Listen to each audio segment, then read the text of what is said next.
Chapter 6. Creme de Menthe. They met again in the café several hours later.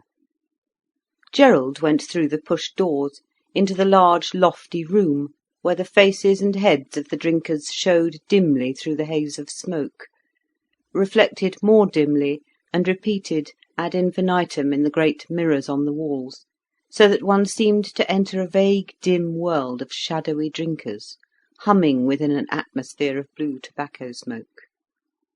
There was, however, the red plush of the seats to give substance within the bubble of pleasure.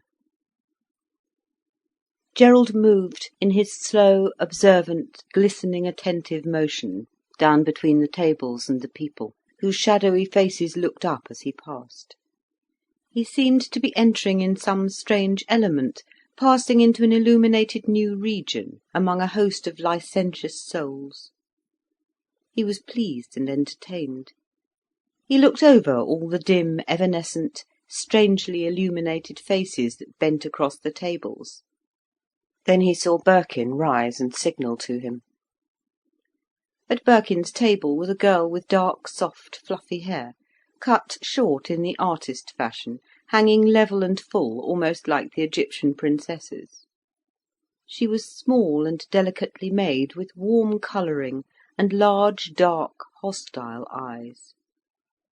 There was a delicacy, almost a beauty, in all her form, and at the same time a certain attractive grossness of spirit that made a little spark leap instantly alight in Gerald's eyes. Birkin, who looked muted, unreal, his presence left out, introduced her as Miss Darrington. She gave her hand with a sudden unwilling movement, looking all the while at Gerald with a dark, exposed stare. A glow came over him as he sat down. The waiter appeared. Gerald glanced at the glasses of the other two. Birkin was drinking something green.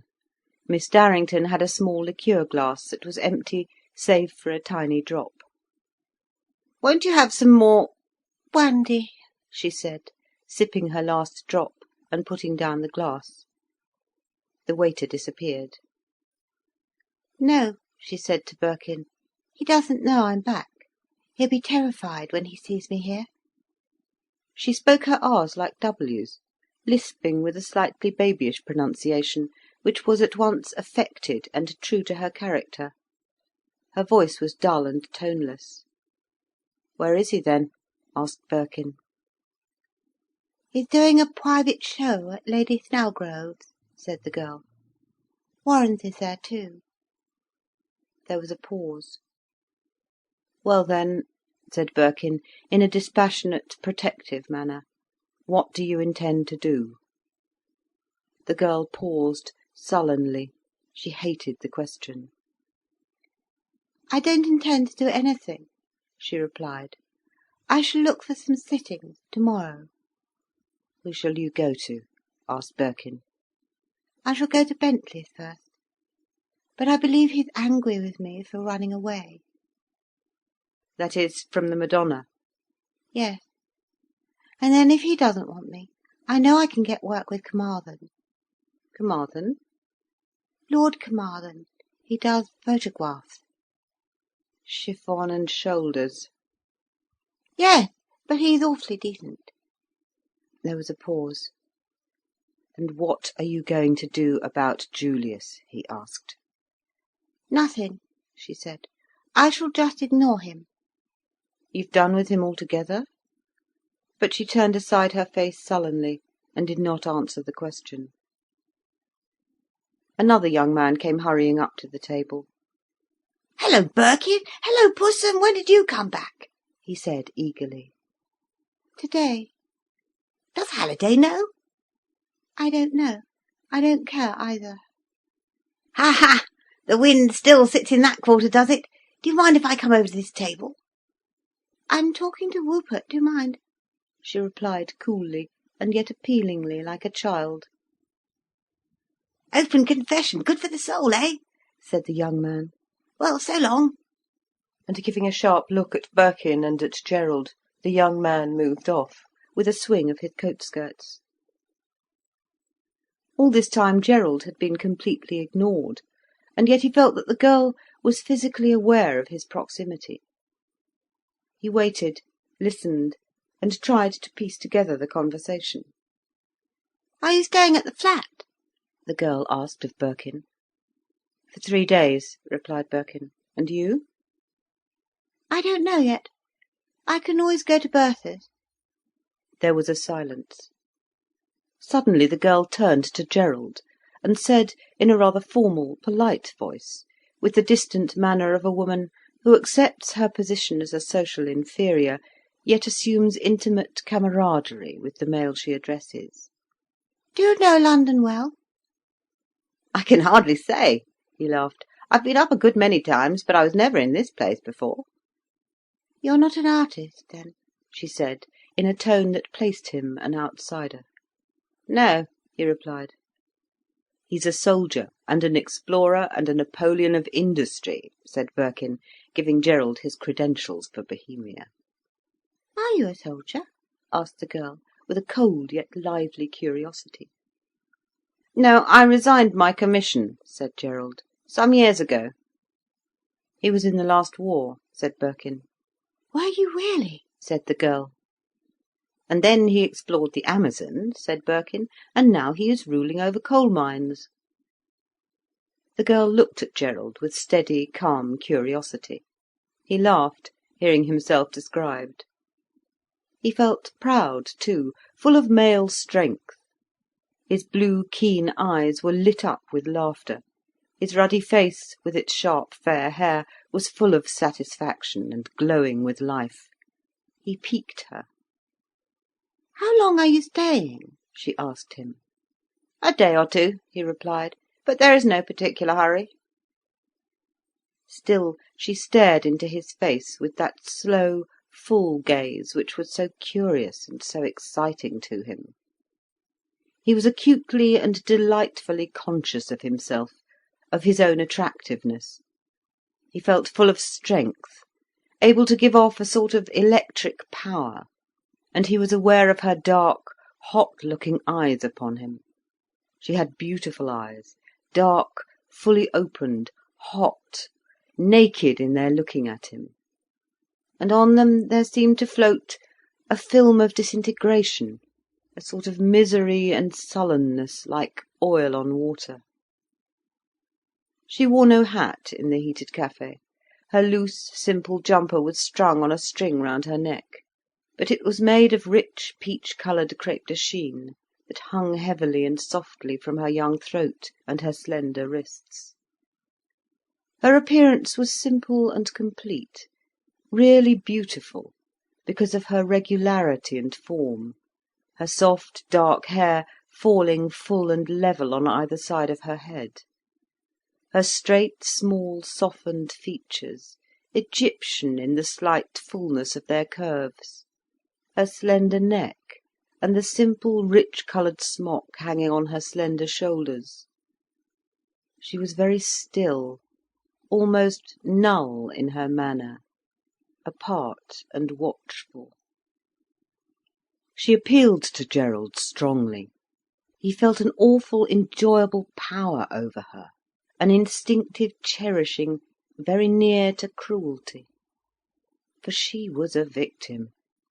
He felt that she was in his power, and he was generous. The electricity was turgid and voluptuously rich in his limbs. He would be able to destroy her utterly in the strength of his discharge. But she was waiting in her separation, given. They talked banalities for some time. Suddenly Birkin said, "There's Julius," and he half rose to his feet, motioning to the newcomer. The girl, with a curious, almost evil motion, looked round over her shoulder without moving her body. Gerald watched her dark, soft hair swing over her ears. He felt her watching intensely the man who was approaching, so he looked too. He saw a pale, full-built young man, with rather long, solid, fair hair hanging from under his black hat, moving cumbrously down the room, his face lit up with a smile at once naive and warm, and vapid. He approached towards Birkin with a haste of welcome.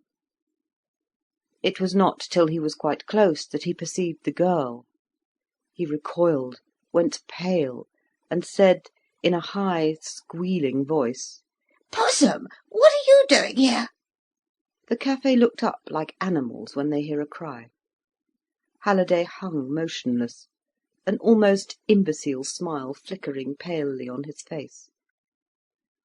The girl only stared at him with a black look in which flared an unfathomable hell of knowledge and a certain impotence. She was limited by him. "Why have you come back?" repeated Halliday in the same high, hysterical voice. "I told you not to come back." The girl did not answer, only stared in the same viscous, heavy fashion straight at him, as he stood recoiled, as if for safety, against the next table. "You know you wanted her to come back. Come and sit down," said Birkin to him. "No, I didn't want her to come back, and I told her not to come back. What have you come for, Pussum?" "For nothing from you," she said, in a heavy voice of resentment. "Then why have you come back at all?" cried Halliday, his voice rising to a kind of squeal. "She comes as she likes," said Birkin. "Are you going to sit down, or are you not?" "No, I won't sit down with Pussum," cried Halliday. I won't hurt you. You needn't be afraid," she said to him, very curtly, and yet with a sort of protectiveness towards him in her voice. Halliday came and sat at the table, putting his hand on his heart, and crying, "Oh, it's given me such a turn! Pussum, I wish you wouldn't do these things. Why did you come back?" "Not for anything from you," she repeated. "You've said that before," he cried in a high voice. She turned completely away from him to Gerald Crich, whose eyes were shining with a subtle amusement. "Were you ever very much afraid of the savages?" she asked in her calm, dull, childish voice. "No, never very much afraid. On the whole, they're harmless. They're not born yet. You can't feel really afraid of them. You know you can manage them." "Do you really? Aren't they very fierce?" "Not very. There aren't many fierce things, as a matter of fact. There aren't many things, neither people nor animals, that have it in them to be really dangerous." "Except in herds," interrupted Birkin. "Aren't there really?" she said. "Oh, I thought savages were all so dangerous. They'd have your life before you could look round." "Did you?" he laughed. "They are overrated, savages. They're too much like other people, not exciting after the first acquaintance." "Oh, it's not so very wonderfully brave, then, to be an explorer?" "No, it's more a question of hardships than of terrors." "Oh, and weren't you ever afraid?" "In my life? I don't know. Yes, I'm afraid of some things. Of being shut up, locked up anywhere, or being fastened. I'm afraid of being bound hand and foot." She looked at him steadily with her dark eyes, that rested on him and roused him so deeply that it left his upper self quite calm. It was rather delicious to feel her drawing his self-revelations from him, as from the very innermost dark marrow of his body. She wanted to know, and her dark eyes seemed to be looking through into his naked organism. He felt she was compelled to him, she was fated to come into contact with him, must have the seeing him and knowing him. And this roused a curious exultance. Also, he felt, she must relinquish herself into his hands, and be subject to him. She was so profane, slave-like, watching him, absorbed by him. It was not that she was interested in what he said. She was absorbed by his self-revelation, by him, She wanted the secret of him, the experience of his male being. Gerald's face was lit up with an uncanny smile, full of light and rousedness, yet unconscious. He sat with his arms on the table, his sun-browned, rather sinister hands, that were animal and yet very shapely and attractive, pushed forward towards her. And they fascinated her. And she knew, she watched her own fascination. Other men had come to the table to talk with Birkin and Halliday. Gerald said in a low voice, apart, to Pussum, "Where have you come back from?" "From the country," replied Pussum, in a very low, yet fully resonant voice. Her face closed hard. Continually she glanced at Halliday, and then a black flare came over her eyes. The heavy, fair young man ignored her completely. He was really afraid of her. For some moments she would be unaware of Gerald. He had not conquered her yet. "And what has Halliday to do with it?" he asked, his voice still muted. She would not answer for some seconds. Then she said unwillingly, "He made me go and live with him, and now he wants to throw me over. And yet he won't let me go to anybody else. He wants me to live hidden in the country. And then he says I persecute him, that he can't get rid of me." "Doesn't know his own mind," said Gerald. "He hasn't any mind, so he can't know it," she said. "He waits for what somebody tells him to do. He never does anything he wants to do himself, because he doesn't know what he wants. He's a perfect baby." Gerald looked at Halliday for some moments, watching the soft, rather degenerate face of the young man. Its very softness was an attraction. It was a soft, warm, corrupt nature, into which one might plunge with gratification. "But he has no hold over you, has he?" Gerald asked. "You see, he made me go and live with him when I didn't want to," she replied. "He came and cried to me, tears, you never saw so many, saying he couldn't bear it unless I went back to him. And he wouldn't go away. He would have stayed for ever. He made me go back. Then, every time, he behaves in this fashion. And now I'm going to have a baby. He wants to give me £100 and send me into the country, so that he would never see me, nor hear of me again. But I'm not going to do it after—" A queer look came over Gerald's face. "Are you going to have a child?" he asked, incredulous. It seemed to look at her impossible. She was so young and so far in spirit from any childbearing.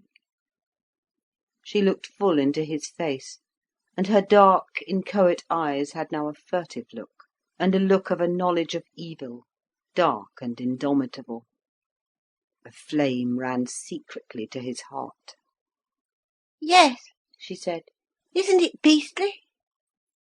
"Don't you want it?" he asked. "I don't," she replied emphatically. "But," he said, "how long have you known?" 10 weeks, she said. All the time she kept her dark, inchoate eyes full upon him. He remained silent, thinking. Then, switching off and becoming cold, he asked in a voice full of considerate kindness, "Is there anything we can eat here? Is there anything you would like?" "Yes," she said. "I should adore some oysters." "All right," he said, "we'll have oysters." And he beckoned to the waiter. Halliday took no notice until the little plate was set before her. Then suddenly he cried, "Pussum, you can't eat oysters when you're drinking brandy." "What has it got to do with you?" she asked. "Nothing, nothing," he cried. "But you can't eat oysters when you're drinking brandy." "I'm not drinking brandy," she replied, and she sprinkled the last drops of her liqueur over his face. He gave an odd squeal. She sat looking at him, as if indifferent. "Possum, why do you do that?" he cried in panic. He gave Gerald the impression that he was terrified of her, and that he loved his terror.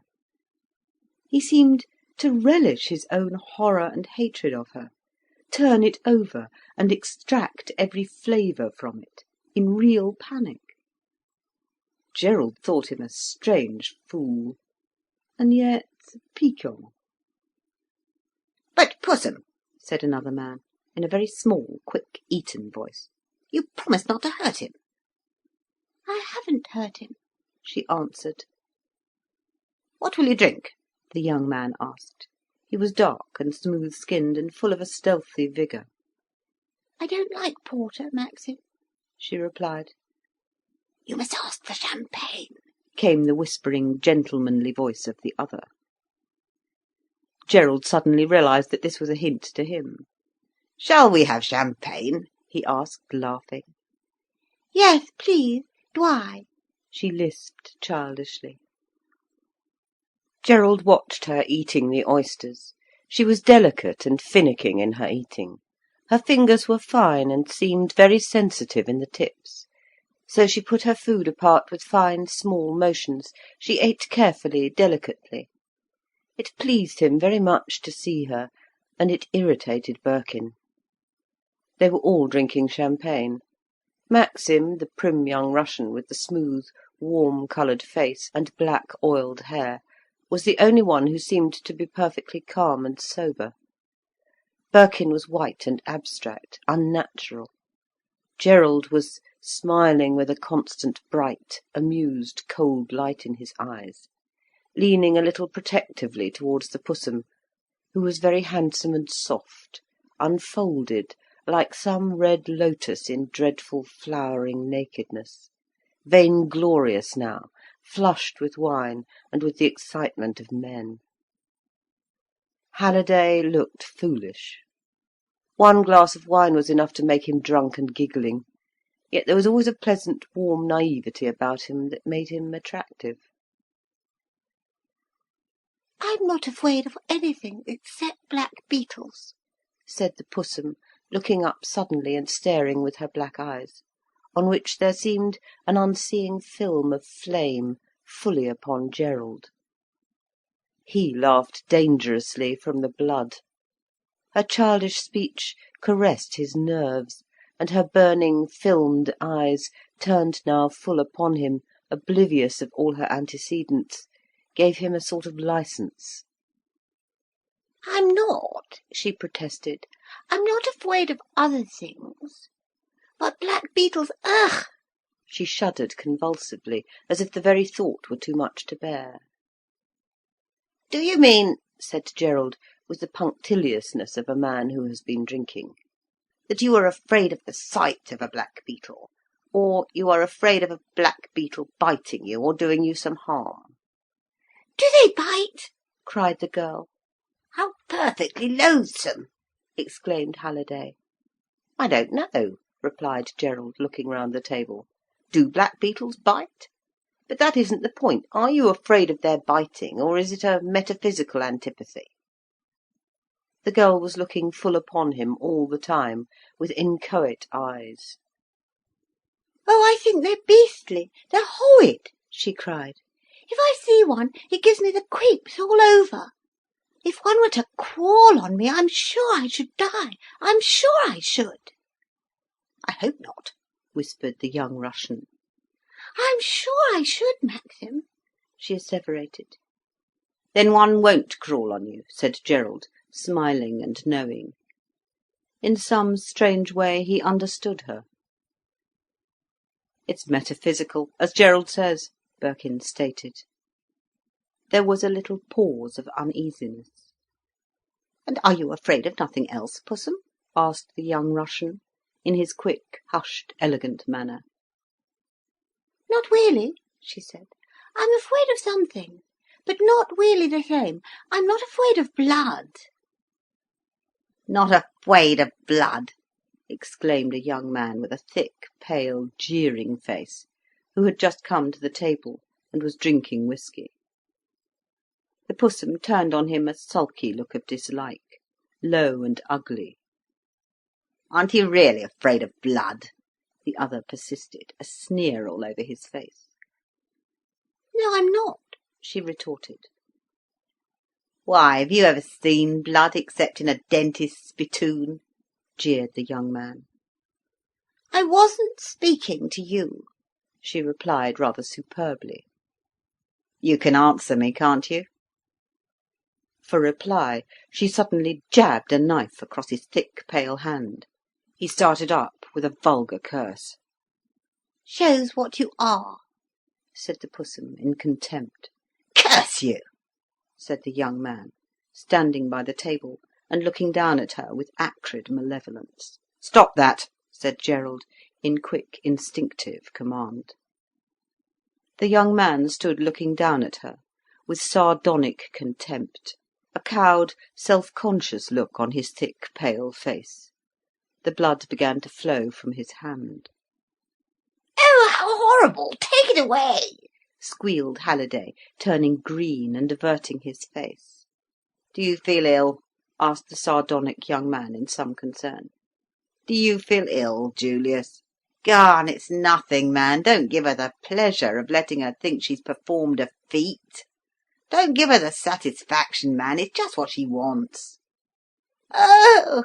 squealed Halliday. "He's going to cat, Maxim," said the Pussum warningly. The suave young Russian rose and took Halliday by the arm, leading him away. Birkin, white and diminished, looked on as if he were displeased. The wounded, sardonic young man moved away, ignoring his bleeding hand in the most conspicuous fashion. "He's an awful coward, really," said the Pussum to Gerald. "He's got such an influence over Julius." "Who is he?" asked Gerald. "He's a Jew, really. I can't bear him." "Well, he's quite unimportant. But what's wrong with Halliday?" "Julius is the most awful coward you've ever seen," she cried. "He always faints if I lift a knife. He's terrified of me." "Huh!" said Gerald. "They're all afraid of me," she said. "Only the Jew thinks he's going to show his courage. But he's the biggest coward of them all, really, because he's afraid what people will think about him. And Julius doesn't care about that." "They've a lot of valour between them," said Gerald good-humouredly. The Pussum looked at him with a slow, slow smile. She was very handsome, flushed, and confident in dreadful knowledge. Two little points of light glinted on Gerald's eyes. "Why do they call you Pussum? Because you're like a cat?" he asked her. "I expect so," she said. The smile grew more intense on his face. "You are, rather. Or a young female panther." "Oh, God, Gerald!" said Birkin in some disgust. They both looked uneasily at Birkin. "You're silent tonight, Rupert," she said to him with a slight insolence, being safe with the other man. Halliday was coming back, looking forlorn and sick. "Pussum," he said, "I wish you wouldn't do these things. Oh!" He sank in his chair with a groan. "You'd better go home," she said to him. "I will go home," he said. "But won't you all come along? Won't you come round to the flat?" he said to Gerald. "I should be so glad if you would. Do, that'll be splendid. I say," he looked round for a waiter, "get me a taxi." Then he groaned again. "Oh, I do feel perfectly ghastly. Pussum, you see what you do to me." "Then why are you such an idiot?" she said with sullen calm. "But I'm not an idiot. Oh, how awful. Do come, everybody. It'll be so splendid. Pussum, you're coming. What? Oh, but you must come. Yes, you must. What? Oh, my dear girl, don't make a fuss now. I feel perfectly... Oh, it's so ghastly. Oh, oh, oh. You know you can't drink, she said to him coldly. I tell you, it isn't drink. It's your disgusting behaviour, Pussum. It's nothing else. Oh, how awful. Libidnikov, do let us go. He's only drunk one glass, only one glass, came the rapid, hushed voice of the young Russian. They all moved off to the door. The girl kept near to Gerald, and seemed to be at one in her motion with him. He was aware of this, and filled with demon satisfaction that his motion held good for two. He held her in the hollow of his will, and she was soft, secret, invisible in her stirring there. They crowded, 5 of them, into the taxicab. Halliday lurched in first, and dropped into his seat against the other window. Then the Pussum took her place, and Gerald sat next to her. They heard the young Russian giving orders to the driver. Then they were all seated in the dark, crowded close together, Halliday groaning and leaning out of the window. They felt the swift, muffled motion of the car. The Pussum sat near to Gerald, and she seemed to become soft, subtly to infuse herself into his bones, as if she were passing into him in a black electric flow. Her being suffused into his veins like a magnetic darkness, and concentrated at the base of his spine like a fearful source of power. Meanwhile her voice sounded out reedy and nonchalant, as she talked indifferently with Birkin and with Maxim. Between her and Gerald was this silence, and this black electric comprehension in the darkness. Then she found his hand, and grasped it in her own firm small clasp. It was so utterly dark, and yet such a naked statement, that rapid vibrations ran through his blood and over his brain. He was no longer responsible. Still her voice rang on like a bell, tinged with a tone of mockery. And as she swung her head, her fine mane of hair just swept his face, and all his nerves were on fire, as with a subtle friction of electricity. But the great centre of his force held steady, a magnificent pride to him, at the base of his spine. They arrived at a large block of buildings, went up in a lift, and presently a door was being opened for them by a Hindu. Gerald looked in surprise, wondering if he were a gentleman, one of the Hindus down from Oxford, perhaps. But no, he was the manservant. Make tea, Hassan, said Halliday. There is a room for me? said Birkin. To both of which questions the man grinned and murmured. He made Gerald uncertain, because, being tall and slender and reticent, he looked like a gentleman. Who is your servant? he asked of Halliday. He looks a swell. Oh yes, that's because he's dressed in another man's clothes. He's anything but a swell, really. We found him in the road, starving, so I took him here, and another man gave him clothes. He's anything but what he seems to be. His only advantage is that he can't speak English, and can't understand it, so he's perfectly safe. He's very dirty, said the young Russian swiftly and silently. Directly the man appeared in the doorway. What is it? said Halliday. The Hindu grinned and murmured shyly, Want to speak to master.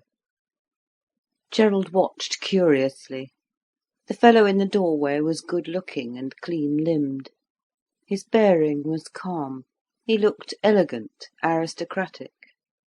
Yet he was half a savage, grinning foolishly. Halliday went out into the corridor to speak with him. What? They heard his voice. What? What do you say? Tell me again. What? Want money? Want more money? But what do you want money for? There was the confused sound of the Hindus talking. Then Halliday appeared in the room, smiling also foolishly, and saying, "He says he wants money to buy underclothing. Can anybody lend me a shilling? Oh, thanks, a shilling will do to buy all the underclothes he wants." He took the money from Gerald and went out into the passage again, where they heard him saying, "You can't want more money. You had 3 and 6 yesterday. You mustn't ask for any more. Bring the tea in quickly." Gerald looked round the room. It was an ordinary London sitting-room in a flat, evidently taken furnished, rather common and ugly.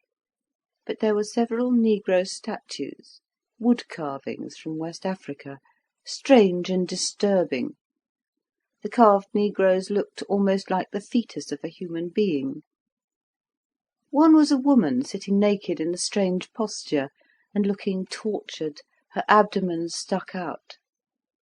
The young Russian explained that she was sitting in childbirth, clutching the ends of the band that hung from her neck, one in each hand, so that she could bear down and help labour. The strange, transfixed, rudimentary face of the woman again reminded Gerald of a fetus. It was also rather wonderful, conveying the suggestion of the extreme of physical sensation, beyond the limits of mental consciousness. "Aren't they rather obscene?" he asked, disapproving. "I don't know," replied the other rapidly. "I have never defined the obscene. I think they are very good." Gerald turned away. There were 1 or 2 new pictures in the room, in the futurist manner. There was a large piano, and these, with some ordinary London lodging-house furniture of the better sort, completed the whole. The Pussum had taken off her hat and coat, and was seated on the sofa. She was evidently quite at home in the house, but uncertain, suspended. She did not quite know her position. Her alliance for the time being was with Gerald, and she did not know how far this was admitted by any of the men. She was considering how she should carry off the situation. She was determined to have her experience. Now, at this 11th hour, she was not to be baulked. Her face was flushed as with battle. Her eye was brooding, but inevitable. The man came in with tea and a bottle of Kümmel. He set the tray on a little table before the couch. "Pussum," said Halliday, "pour out the tea." She did not move. "Won't you do it?" Halliday repeated, in a state of nervous apprehension. "I've not come back here as it was before," she said. "I only came because the others wanted me to, not for your sake." "My dear Pussum, you know you're your own mistress. I don't want you to do anything but use the flat for your own convenience. You know it. I've told you so many times." She did not reply, but silently, reservedly reached for the teapot. They all sat round and drank tea. Gerald could feel the electric connection between him and her so strongly, as she sat there quiet and withheld, that another set of conditions altogether had come to pass. Her silence and her immutability perplexed him. How was he going to come to her? And yet he felt it quite inevitable. He trusted completely to the current that held them. His perplexity was only superficial. New conditions reigned. The old were surpassed. Here one did as one was possessed to do, no matter what it was. Birkin rose. It was nearly 1 o'clock. "I'm going to bed," he said. "Gerald, I'll ring you up in the morning at your place, or you ring me up here." "Right," said Gerald, and Birkin went out. When he was well gone, Halliday said in a stimulated voice to Gerald, "I say, won't you stay here? Oh, do!"